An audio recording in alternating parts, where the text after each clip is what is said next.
Leo katika Milele Breakfast tuzungumzie juu ya ufisadi Nairobi County. Yes. Na tunapozungumza Auditor General ameangazia Nairobi County sana.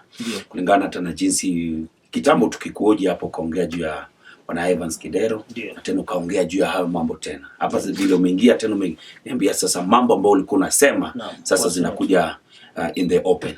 What's your take? Auditor General anafanya kazi mzuri because kama huko bana huko sina shida na bana huko. Anafanya kazi mzuri sana. Okay. Na pia ningependa Wakenya wajue audit report ya ambayo ilikuwa mbele ya Senate ambayo imeleta hii madarasa yote ni ya 2017 2018. Na 2017 inaanza June, miezi miwili before nichaguliwe kama gavana. June, July, August inaendelea mpaka June ya 2018. Na hiyo ni kazi sawa.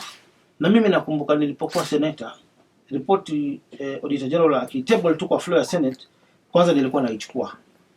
Naenda mashinani kufanya investigation. Hii pesa imepotea kweli? Napata imepotea. Wapi? Napata ni wapi? Kampuni gani? Napata ni kampuni gani? Wapi? Na kila kitu napata ushahidi, narudi kwa Senate na table. Naenda paka bahali Kidero alikuwa huko County Assembly na table. Okay. Lakini sasa Kenya upande wa ufisadi haiendi vizuri. Na hakuna mtu kwa above the law. Tumeona mpaka majaji wa Supreme Court wakivunja sheria wanasimamishwa kazi, jopo linawekwa na wao kuchunguza. Na mimi historia yangu, uongo ni mfupi sana. Mimi siongei uongo kwa Wakenya. Sababu kesho naweza taka kiti kingine kikubwa, Wakenya wananiambia hapana, wewe ulijifanya si mfisadi, kumbe wewe ni mfisadi number 1. Sasa mimi ningependa kuambia Wakenya namna hii. Hii report ya Nairobi iko na shida. Na iko na shida kwa hii njia. Mimi nilifatwa. Kwa sababu kwa serikali mpya ukiingia, kitu ile unabadilisha peke yake ni mawaziri na machief officer. Okay. Lakini ma-accountant, makashia, wale watu wale wengine wote madirector huna nguvu ya kuwafuta sababu wameandikwa kikatiba. Haunanga uwezo wa kuwafuta wewe kama governor. Kwa hivyo audit report ni nzuri. Na si kila audit report inasema governor ni mwizi. Kuna soko maybe kwa mfano iko Kasarani, Ruai, Mathare, Korogosho, Pumwani Hospital.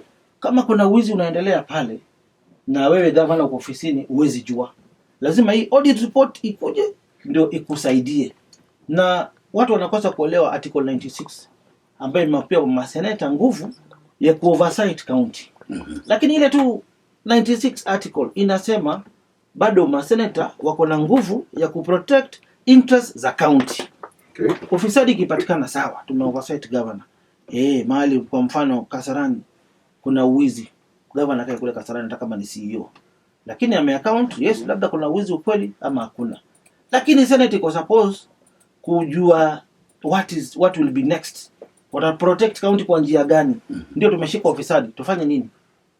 Mahali governor kwa supposed kushikwa, kwa mfano sitaki kutaja majina, ni yule governor ambaye anafuja pesa ya umma. Inatoka kwa county, inakuja kwa account ya bibi yake ama yake. Sasa kutaja majina kama wale magavana wengine ambao washashikwa na wako kotini. Hiyo mimi si support. Kama kazi inafanywa hivyo, Auditor General anafanya kazi mzuri. Lakini ya Nairobi iko na shida. Na urongo nimesema ni mfupi. Very soon within the next 14 days mtajua Sonko huwa haongei uongo. Hawa watu ambao walikuwa wanafanya report ya Auditor General walinifuata. Na wakaletwa tu na wale watu wako ndani ya serikali ambaye niliinherit kutoka ile msimu uliopita. Okay. Wakaniambia gavana, sasa tumefika Nairobi.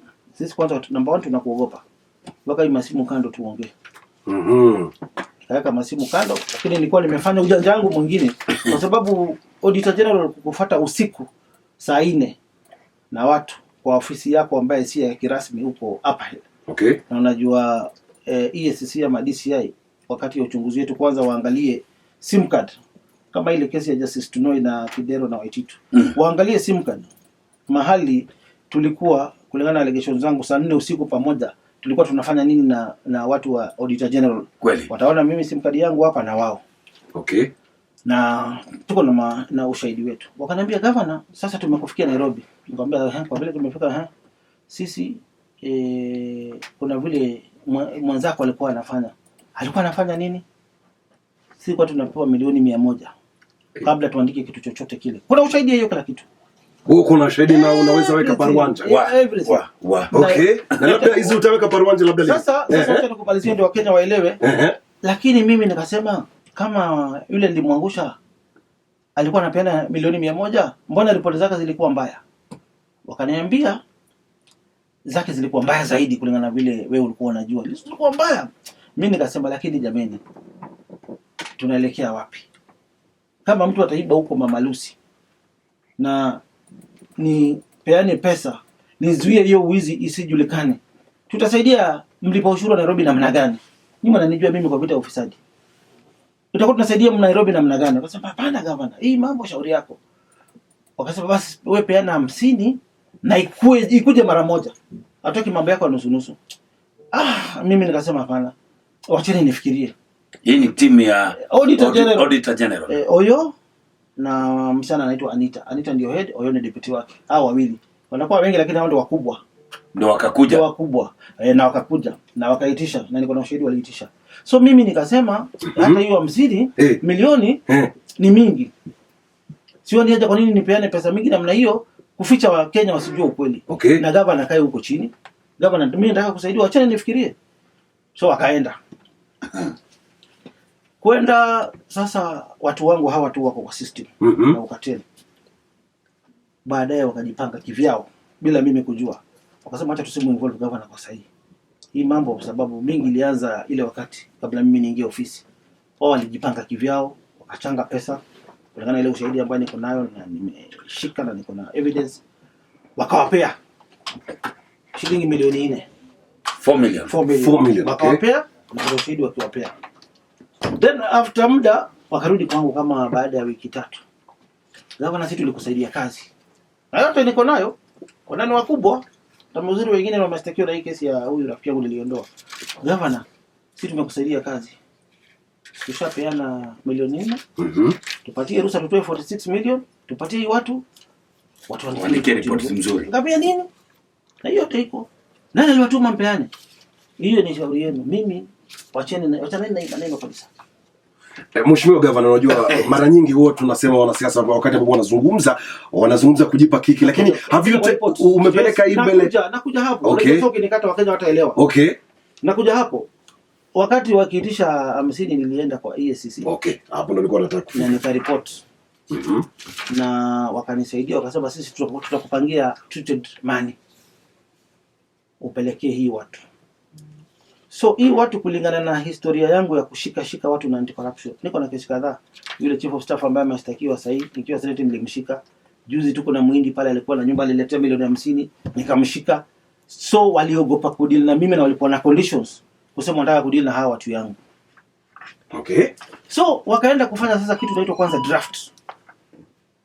Nikaletewa draft. Sasa governor kimeumana. Akasema nyinyi tulieni. Wacha nifikirie. Mambo yenu niko nayo. Wacha nifikirie. Na report nikaletewa ile draft. Na wacha nifikirie. So wale wakarudi kwao. Unajua wana brief tu. Wakarudi kwao. Wakamwambia pana, hii pesa itatoka. Ninyi ngojeni.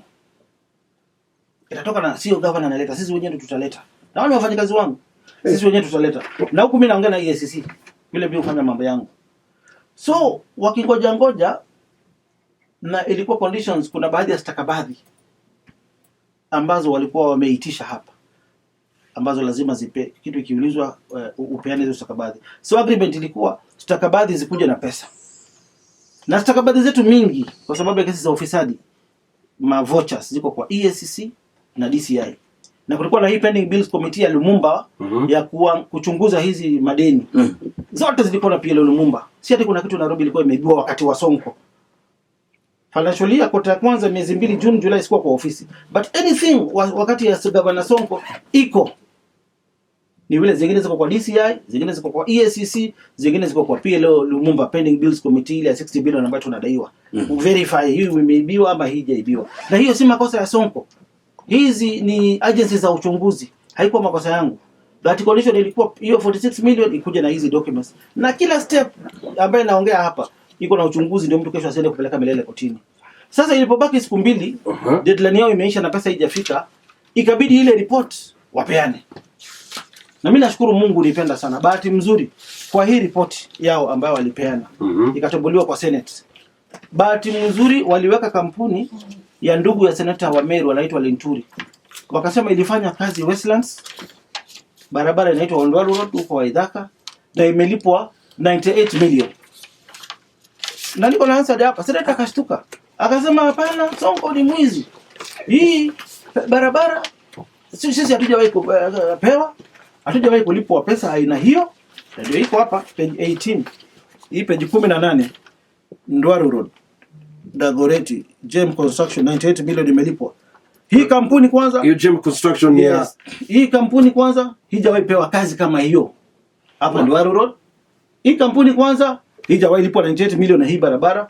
Na hizi kampuni zote unaona hapa, kwa mfano hii hati imelipwa 218 million ya ECD. Okay. Hakuna kitu kama hiyo. Hatujawahi lipa 218 million kwa kampuni kama hii. Hizi kampuni zote hapa ikakuwa ni bandia. Haya. Linturi, gavana ni mwizi. Nini. Nikaenda akamwambia ati nini imetajwa, nikapata copy ya report. Kwenda kwa record zetu hakuna barabara kama hii ambayo JM wamefanya. Hizi kampuni zote 218 million hakuna ambayo imefanywa. Haya. Wakasema Safaricom, M-Pesa. M-Pesa paybill 26, pesa yake ijulikane kule imeenda inaliwa. Okay. Inaliwa. Mimi ndio nilileta M-Pesa kwa sababu ya kupigana na ufisadi. Watu walikuwa wanachukua cash kwa masoko, pesa yenu ya umma haifiki kwa kaunti. Nikafungua 26 kwa sababu kila soko iko na paybill yake. Na paybill ni kama bank statement. Huwezi iba paybill. Paybill kama ni account, ikilipa wewe Jalango ama Sonko itaonesha kule imeenda. So nilipoona report nikasema hapana, hii ni ile tu corruption fights back. Nikaandikia Bob Collymore Safaricom hii barua. Ndio hiyo barua. Bob Collymore, nataka kupata hizi M-Pesa, nasikia pesa Nairobi inaibiwa, labda mimi sina habari. Bob Collymore akani reply na statement za Nairobi County ambazo ndio hizi. This is from Safaricom. Akani reply pesa yote ya kila soko vile inaingia statement ndio hizi. Okay. Pesa ikilipo kwa soko inakuja kwa revenue account yetu Cooperative Bank. Ikitoka hapo sweeping direct inaenda CBK. Na kama mhandisi ama auditor ni mtu anatumia ujuzi wake, hii si query ambayo imewekwa hapo. Haya, query nyingine inasemekana bilioni 6 tumetoa 6 billion kwa revenue account. Ukienda kwa revenue account ambayo iko hapa, hii 6 billion ni ile pesa ambayo inaenda kwa Cooperative Bank mkishalipa revenue account yetu, then after that inakuwa swept kwa CBK. So nikaandikia barua Cooperative Bank, nikaandikia barua Central Bank, inasemekana tumeiba bilioni 6 hapa. Na bilioni 6 ni pesa mingi sana. Sana. Within mwaka mmoja Sonko ameiba bilioni 6. Nataka kujua. Cooperative Bank wakani reply, wakaniambia hapana, hii pesa tuna sweep kila siku. Wapi? To CBK. Kwa hivyo unaweza kuonyesha jinsi gani pesa inaingia na kutoka. Na statements ziko hapa, sitaki kupoteza wakati wa ndio tuende kwa topic, lakini tuendelee na hii sababu dunia mzima na watu wa Nairobi wanataka kujua hii pesa ilipotea vipi. So hii bilioni 6 si imeenda CBK. Nikaandikia barua Treasury. Inasemekana tumeiba hii pesa. Nataka kujua. CBK wakani reply. Na hizi ndio statement. Hakuna shilingi. Kwa hivyo kila wakati ambapo pesa inatoka kwa account, account inaenda kwa CBK inaonyesha. Hii hasira Auditor General ni kwa sababu ile pesa walidhani inaleta sikuleta. So wakaandika kitu tu ya kunipaka matope. Lakini ukaenda CBK hii bilioni 6 iko. Na hata si bilioni 6 licha ya ile mwaka kuwa na shida ya re-election ya rais, tulipeleka 10.9 billion leading in Kenya. We were the highest in revenue collection. Na juzi tena control of budget amefanya interim report yake compared to last year na hii this year, Nairobi imeenda juu ki revenue by 19.9% equivalent to 4 billion. Ile tofauti. Na yote iko hapa. Na hii ndio statement ya CBK, wana Nairobi waone kuwa bilioni 6 hijaibiwa. Okay. Haya, wakasema milioni 300 juzi hata imekuwa kwa radio city, kwa TV ya Citizen. Shilingi milioni 3 imelipwa cash. Mimi nataka kuambia watu wa Nairobi, Sonko vile mnamjua kwa vita dhidi ya ufisadi, anaweza toa shilingi milioni 300 cash ulipe kampuni. So hii report yao haisemi ni kampuni gani ililipwa, ni tarehe ngapi na imetolewa kwa account gani. Na mimi najua maana ya audit ni nini. Audit unafuata kila kitu paka. So hakuna kampuni ile imelipwa cash. Ningependa kuambia watu wa Nairobi hapa, hakuna kitu kama hiyo. na bado tutarudi Senate, tunaendelea. Na nilikataa kupreempt hiyo report, isikae governor kila kitu ni drama, ni side shows. Nataka kuijibu kulingana na vile iko, na ujue iko maneno hizi vitu wanajua wamefanya blanda, wameweka just kufanya wapate pesa, wameziskip. Okay. Tulipokuwa kwa Senate, na kwa Senate ukifuatilia juzi Linturi, nikamwambia nyinyi mnasema kampuni ya Linturi ya ndugu yake tumeilipa na hatujailipa, mmetoa history wapi? Wakakata hiyo, wakaruka kwa swali lingine. Kwa hivyo mimi pia ningependa kusema Senate ichunge interest za county. Kitu kama hiki kifanyika, kitu kwanza wangesema tuchunguze hizi allegations za Sonko, na niko na ushahidi na niko happy EACC sasa mali tuliwachia sababu waliogopa kuchukua pesa kwangu, ile demand evidence iko, wakipoa milioni 4 tuko na ushahidi. Hii watu walipeana na wao wote, mwenye kupeana na kupokea iko shida. Lakini kwa nini uitishe pesa ndio uandike ripoti mzuri? Tunaelekea wapi kama nchi? Tunaelekea wapi kama nchi? Gavana, tayari DCI wako na ujumbe kwamba kuna filfinyange inatendeka. Ushapeleka hiyo kesi kwa DCI na EACC ushatueleza ushapeleka? Nishapeleka. Okay. Nishapeleka kesi kwa EACC na ndio tumeanza nao. Tuwezi chukua the same case kupeleka kwa DCI. Okay. Lakini nafikiri leo sasa wataendelea mahali waliwachia. Wataendelea mahali ambayo waliwachia hii kesi. Kwa hivyo si hiyo pekee yake, maswali ya uongo hapa ni mingi. Ingawaje kuna maswali zingine ambazo wali copy paste from zile kesi ambazo tunafanya. Kwa mfano kesi ya Basari. Kesi ya Basari hiyo ni kweli ya ukweli ambaye mimi mwenyewe naijua.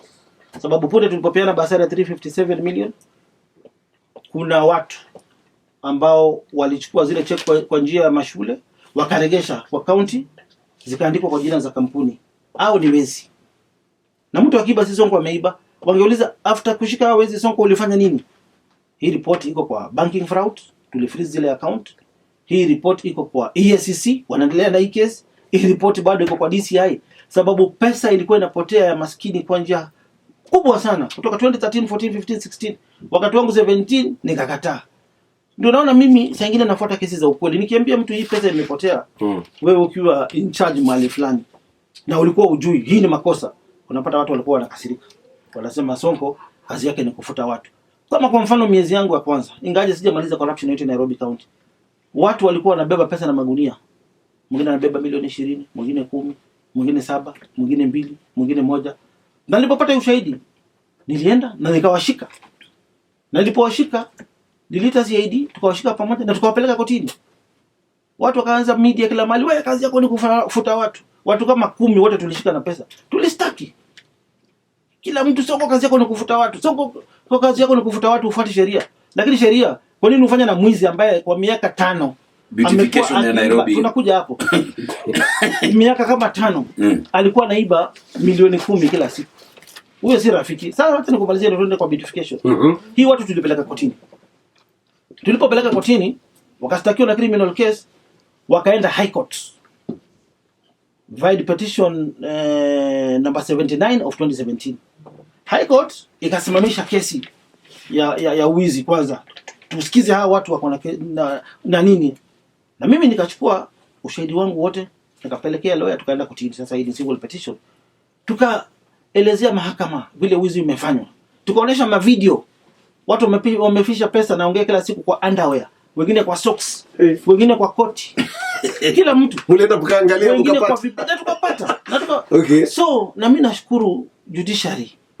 Justice Helen Wasilo after kunisikiza vizuri, akapenda very good judgment. Hawa watu ni waizi, waendelee kustakiwa, na governor ako na nguvu ya kufuta mfisadi yoyote yule, msimamisha kazi. Na kufikia leo hakuna mtu ameenda kotini kuset aside judgment ya high court ya kusema governor ako na right ya kufuta mwizi yoyote. Kwa hivyo waizi naendelea kufuta. Umeuliza mambo ya beautification. Ulisema ulitumia pesa yako auditor. Sasa niko na ushahidi. Na auditor anasema kwamba ni pesa serikali ilitumika. Nitakupeleka hapo, niko na ushahidi. Ulitumia pesa ngapi? Ndugu yangu, rafiki yangu, ndugu yangu yule nilimwangusha. Alifail kwa project ya beautification. Alitumia pesa mingi ya umma. Wakati Obama alikuwa anakuja, wakati Pop alikuwa anakuja, mamilioni ya pesa. National government ilimpatia karibu 300 million. Yeye mwenyewe akatumia 45 million. Alitumia 345 million, tuko na records. Na nyasi ikakataa na nyasi ikakataa kumea. So mimi sikutaka kuharibu pesa yenu nyinyi watu wa Nairobi kwa hii project ya rafiki yangu na ilifail. Nikasema wacha nifanye kivyangu, sababu Mungu amenipatia mimi uwezo. Niko na NGO Sonko Rescue Team, nimeanza kufua kwa biashara miaka mingi. Na ni kweli mimi nikaanza kivyangu. Na budget ya 2017-2018 beautification haikuwa na budget. Na Auditor General hakuwa supposed to audit beautification because haikuwa kwa budget. Lakini aliweka tu kwa sababu aliona maua. Kwa hivyo mimi niko na ushahidi wangu hapa wa kusema mbio beautification out certified by the bank. Kwa ya kusema kuwa beautification ni mradi wangu. Kwanza huu mwaka ndio uko na budget. Na ningependa kuambia watu wa Nairobi hivi, na kwa hiyo tu ushahidi ambao niko nao, hii ni bank statement, iko authenticated. Nataka tu evidence kama 2-3 za kuonesha kuwa hii beautification ni pesa ambayo ilikuwa inatoka kwa mfuko yangu. Ulitumia pesa ngapi kutoka kwa mfuko wako? Nakuja hapo. Ukiongea na Wakenya, ni vizuri uongee na Wakenya na ushahidi na facts. Ni sawa tu, niko na evidence hapa. Okay. Kwa mfano, nikilipa zaidi ya milioni 1 nilikuwa naenda through bank. Na hii ni statement ya Equity Bank. Mfano, ni mingi kama hizi niko nazo ambayo iko authenticated na bank. Okay. Na hii ni email, nataka ile email ambayo imekuwa authenticated na stamp. Hii ni email ya imeenda kwa bank. Kuna vitu huwezi fanya forgery, na ndio nataja paka statement yangu. Okay. Email na statement ya bank. Na hii audit query mwisho wake ilikuwa ni June 30th 2018. Hii ni email yangu kwa bank ya tarehe 25 mwezi wa 6 2018. Siku 5 kabla hii report ifungwe. Na hapa naandikia manager wa banki ya Equity Supreme, namwambia debit my account yangu. Account number nimeweka hapo. Ningependa nihitaji sababu mimi si mfisadi na kuna pesa account imeanza kuingia hapa. Account number 00202643899101. Amount 3.3,052,000. Wacha nitumie hii sababu bank wameweka stamp. Authenticated na bank wakasign. Ndio kwa natafuta hii na nimeipata vizuri. So pesa ngapi hapo? 3.3 million. 3.3 million ya wiki moja. Okay. Ulipe hii list iko hapa 4,000 each. Ni list gani hii? List ya wale cash wanafanya kuangarisha jiji. Not kwa account. Tunaita angarisha jiji. Wale wenye wanaangarisha mshahara yao. Yes. Na hiyo list iko hapa. Na majina yao. Nikamwambia kila mtu afungue account na jina yake. Okay. Hii ni pale project yangu. So ukiangalia hapa sasa kuna list ya Landmawe, majina yao vijana wako hapo. Kuna list ya Makadara wako hapo. Kuna Kawangware wako hapo. Kuna Mudhurwa wako hapo. Kuna Ziwani wako hapo na account, na kila page bank ilikuwa ina sign. Haya. Huruma iko hapo, Pumwani iko hapo, Nairobi yote kidogo kidogo, sikuwa na uwezo kupatia. Pipeline, Imara Daima, Korogosho, Dandora, Shauri Moyo, hao wote ni vijana wa Nairobi na account numbers zao ziko hapo. Hii list nikapeleka wapi? Kwa bank. Sasa hii tarehe 25 mwezi wa 6. Okay. Ndio nilisema hii pesa ilipo hawa Ngarisha jiji. Hapo ni 3 point something million hapo. Yes, yeah. Kuna nyingine labda? Sasa hii ndio sasa statement ile account nimeitaja ndio hii. Twende hiyo tarehe 25 mwezi wa 6 tuone huyu Sonko kama hii pilot project alikuwa analipa na pesa yake kama account. Okay. Hii ni kwanza kuonesha Mike Mbuvi Sonko hii ni account yangu. Equity Bank, bank kubwa ambayo ifanye ufisadi. Twende hapo sasa, tunaenda sasa. Naona iko authenticated na bank pia pale. Iko authenticated na bank. Okay. Na hiyo tarehe 25 mwezi wa 6 ndio hii. Ngarisha jiji statement. Hii ni account nimefungua kutoka mwaka 2005 kabla nikuwe mbunge. Na hakuna pesa imeingia kwa account. Pande ya credit hakuna pesa ya Nairobi County, hakuna credit hapa yote. So hiyo tarehe 25 ndio hii. Item Ngarisha jiji payments 3.352 million kuwalipa. Na hii pesa ikaenda kwa kila account. Na nilikuwa ni makosa kuongea kuhusu pesa ile uko nayo, but because napenda wa Kenya na mimi sijaiba pesa ya account. Hii account ilikuwa na milioni 19 hiyo siku. After kutoa 3.3 ikabaki 16. So tayari umetumia 3.3 million. Ni mingi zaidi hiyo. Hii ni mfano kuonesha. Hiyo ni mfano. Vile ushahidi kuonesha vile nalipa pesa aina hii. Lakini kwa nini? Sasa ngoja nikumalizie. Bahati mzuri kuna pesa out of this 3.3 86,000 ilirudi kwa account yangu. Kusema Ngarisha jiji invalid account ilikuwa zinapitana ama ziko na makosa. Okay. Hiyo ikarudi. Na hii statement niko na mingi, ni ushahidi yangu kuonesha hii project ilikuwa ni yangu. Na hii dawachia mtu asiwapeleke. Lakini siasa ya huko, mbona Auditor General anasema ilikuwa pesa ya serikali ndio ilitumika hapa, sio pesa za Mheshimiwa Sonko? Hapana. Nilikuwa kwa kiapo nikisema nimetumia pesa yangu. Yes. Hii project ni kubwa. Na mimi nimetumia zaidi ya milioni 20. Na sasa nimeona inafanya kazi. Hii mwaka ndio tumeweka kwa bajeti yetu. Beautification sasa yote inalipwa na serikali kwa sababu tumeona tukiwa serious Maua itakuwa inafanya kazi. Okay. Ile shida tu alikuwa nayo kuna shilingi 1400. 400,000. Yes. Mimi beautification inadeal na tu na maua na miti na kupanda. But kuna drainage ambayo ni cash flows ambao walikuwa wanaendelea kutoka wakati wa ile serikali ilipita, niliwakuta wakiendelea. Singeweza kuwasimamisha hiyo mradi. Mahali maua yanapandwa kuna vitu zinaitwa drainage. Unclogging of drainage is not part of beautification. It is different. It is different. Sasa ni serikali ya county. Yes, ya county. So under the county government project, the same kwa mfano Uhuru Highway, mahali tunapanda maua, kuna drainage inapita pande opposite side. 1400 peke yake ndio ilitumika ku unclog drainage. Which is different from beautification. Na nikuuliza swali moja. Yes, mheshimiwa. Kwa nini nitumie milioni 20? Na bado niko na ushahidi ya kununua nyasi, bado niko na statement za mwana nyasi vile kwa tunamwekea pesa, banking slip za mwana nyasi huko Limuru, nyasi kwa sisi tunanunua. Kwa nini nitumie milioni 20 ni ibe 400,000, 400,000? Mheshimiwa, naomba tuchukue break kidogo tupate habari. Alafu tukirudi tutazungumzia mambo mengi sana, bado kuna vitu vingi tunataka kuzungumzia. Umbo wanafaa kuuawa. Kaunti ya Nairobi. Nataka tuzungumzie kwa muda sio mrefu, siene mbali.